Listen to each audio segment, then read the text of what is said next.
पानी पऱ्यो क्या। अहिले चाहिँ यहाँ बोटको हालत यस्तो छ, पानी हुरहुर।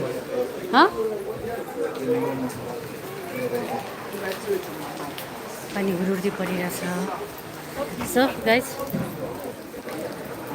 इन्जोय द रेन है, रेनको साउन्ड इन्जोय गर्नुहोस् है त। माई गड पानीले हिसाउलाई खेट्यो क्या।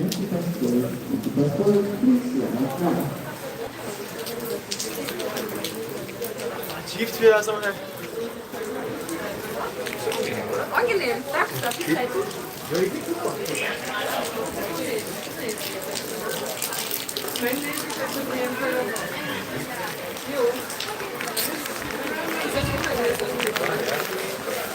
कुल्फी मगेस्